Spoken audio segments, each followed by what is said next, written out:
Intégral Placement, l'émission 100% placement sur BFM Business. Allez, on va quitter l'impôt sur le revenu et on va prendre du plaisir avec le monde du vin. Et Angélique Delanxin, bonjour Angélique. Bonjour Guillaume. Directrice générale déléguée d'idealwine.com, parce que le vin, oui, peut constituer un placement. On va en parler ensemble. D'abord, les cours du vin, est-ce qu'ils restent orientés à la hausse là en ce printemps 2014? Est-ce que les prix continuent de monter? Alors légèrement, et notamment en ce qui concerne les Bordeaux. Les indices Windex d'Idealwine sont portés aujourd'hui par la légère hausse observée en avril des grands crus bordelais et au sein de ces grands crus Pétrus principalement, dont certains des millésimes récents ont augmenté de près de 8% par rapport à leur cote Idealwine habituelle.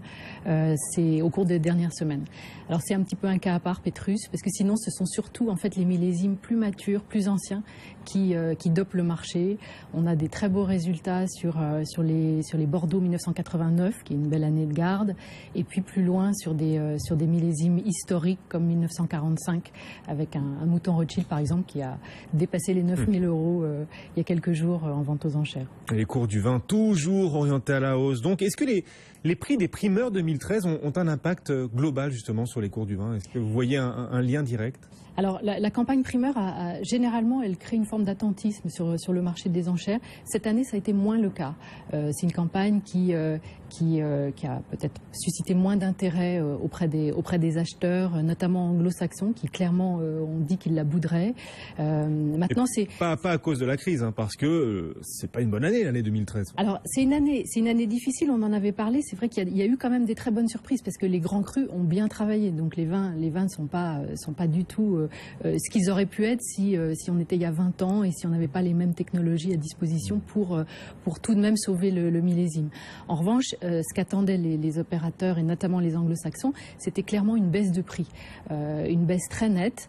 Je rappelle que les millésimes 2009 et 2010 avaient vu les prix véritablement exploser et les opérateurs auraient aimé qu'on revienne à des cours plus proches de ceux de 2008. Or, ça n'a pas du tout été le cas. Si je prends l'exemple par exemple du château Linge-Bage qui a baissé ses prix de près de 14% en 2013 par rapport au prix de vente du 2012, ce qui est quand même assez significatif comme baisse, ça reste plus de 50% au-dessus de ce que valait le 2008. Et 2008, c'est pas si loin en fait. C'était la situation économique, on peut pas dire qu'elle se soit tellement améliorée. Et donc les anglo-saxons trouvent que ce cru 2013 reste trop cher, même si les prix reculent, il reste trop cher. Oui, en fait, ils reculent en moyenne de 10%, parfois plus pour certains. Le Château Lafite a baissé de plus de 20% son primeur 2013, mais c'est manifestement considéré comme insuffisant. Et puis surtout, au-delà du 2013, ça va poser le problème des prix des 2012 et des 2011 qui sont sur le marché ou qui vont arriver sur le marché et qui étaient vendus encore plus cher. Ces vins-là n'étant pas de très grands millésimes, il va falloir être très attentif avant d'acheter ce type de millésime et bien choisir. Bon, Angélique, on vient de parler des cours du vin. Maintenant, il y a un autre événement qui agite la planète vin en ce moment. C'est la cession d'un fameux grand cru bourguignon, cession à LVMH du Clos de Lambray, qui va donc entrer dans la galaxie LVMH. Qu'est-ce que cette cession du Clos de Lambray peut changer dans l'univers du vin? Quel impact cette cession pourrait-elle avoir? Alors il y a déjà des conséquences. On voit, nous au niveau des ventes aux enchères, on voit les vins du Clos des Lambray qui sont très recherchés, notamment par les acheteurs anglais et un petit peu asiatiques. Bon, les asiatiques sont très présents sur les cours sur les vins, les grands crus de Bourgogne. Donc là, clairement, l'anticipation, c'est que les prix vont augmenter. Le Clos des Lambray, si on regarde, n'est pas un des vins les plus chers de la Côte de Nuit par rapport à son voisin du Clos de Tare qui vaut pratiquement le double dans les millésimes récents.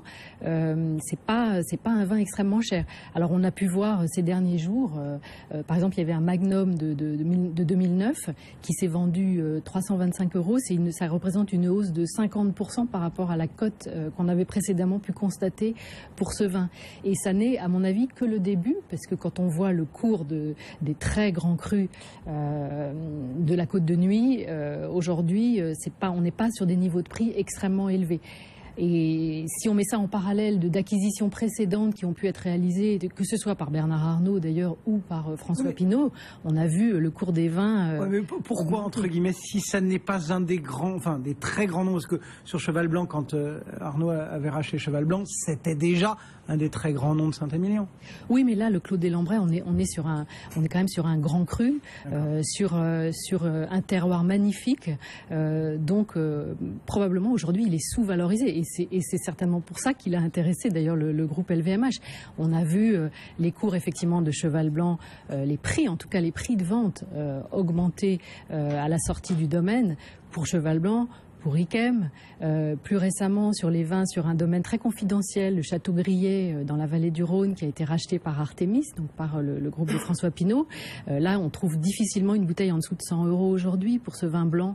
Donc là, on voit bien qu'il y a une politique délibérée d'augmentation de prix. Alors ça va de pair avec des investissements importants qui sont consentis pour augmenter la qualité.